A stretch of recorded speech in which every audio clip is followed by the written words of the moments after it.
Here now, as you do, and the lads had said earlier on about how he had got his Lithuanians and his Latvias mixed up, and he then went, anyway, don't worry about it. He said, I've got a video, and we go, fucking video? We've never done a video before. Like, what's all this about?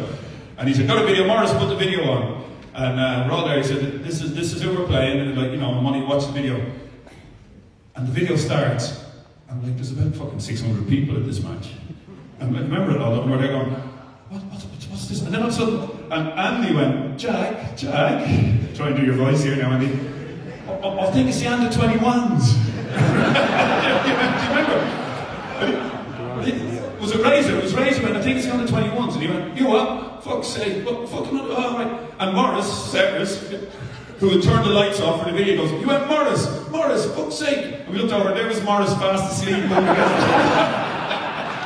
I give you one job to do, one job. Anyway, and he kicked us all out of the room. And he tried the video the second time. Do you remember, Ronnie, when you let one of your other farts? Do you remember that? And he brought us to our room in the airport hotel, and it was the only room, it was the biggest room.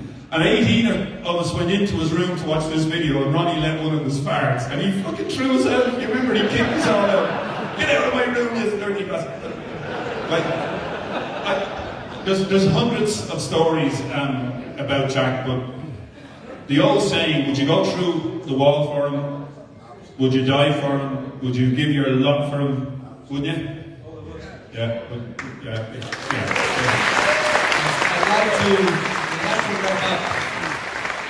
like to finish by asking Frank or Kevin, because you had gone through so much more with, I wouldn't say lesser players, but it was a lesser situation. There was no prawn sandwiches. There was less training. Charlie wasn't there until Jack came along. So you'd been through it. Is there an underlying feeling that your career is so limited as footballers? It's defined by age, essentially, except for Kevin and Frank, who played well into their 50s.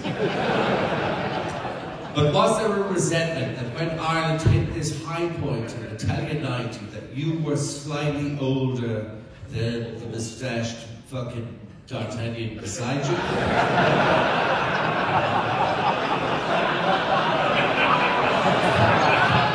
And the same question applies to Kevin. There was younger, they wouldn't put their foot in front of a face in the way your face went in front of feet. Which, I mean, your face tells us the story today. But my question is, there was no resentment from the senior players. You were just enjoying the ride in the same way as fellas 10, 15 years younger. Is that even a question? I don't know. What was the question? All right, we've run out of time, Frank. So sorry about that. Frank, take it away. Thanks, Ken. I think that when you get to a certain age, especially playing international football, it's you come to a realization you're not as quick, your legs are not lasting as long, and you have to be truthful with yourself. Yeah, but all those in the head. Yeah, you can sort it out between you later. But no, I think you get to a certain age, and it's not straight away that you just accept it.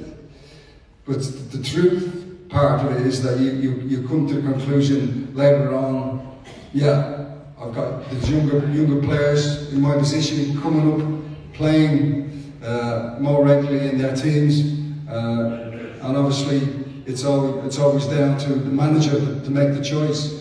I know when Jack first came, he said to me, I want you to be the captain.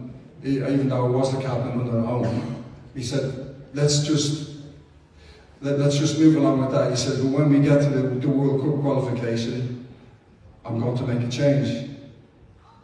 I wanted to prove him wrong, so that was an incentive for me. But I think at the same time, you've just got to believe, you know, at the time, you're trying to be strong for yourself, but later on you look back and think, yeah, maybe he was right a little bit in terms of, but I still felt that I had something to offer that he didn't use, and that was basically it.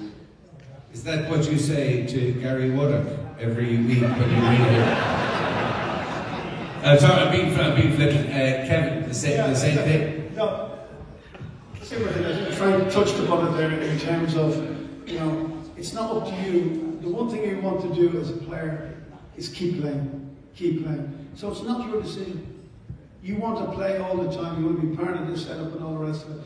And I can remember playing in 1990. I was 34, and I was thinking to myself, is that it now? Shall I finish? This is the end of it. And I remember thinking, I might do that. I remember Jack saying, hey, it's not going to be your decision to retire, it's going to be mine. And it is true in some ways. It's the manager that retires you, because you do not want to miss out on any part of being involved with any of these guys. So for that reason, I kept going. And I didn't realise, not only going to the European Championships in 92, but going to 94. So it's all about how much you do not want to leave what you're part of. And that's what keeps you going more than anything else. At the end of the day, it's going to be the manager that is retired. Well said, sir. The one difference there, Kevin, the one difference is for this, particularly this age group, there's a lot of bald, grey-headed weirdos out here.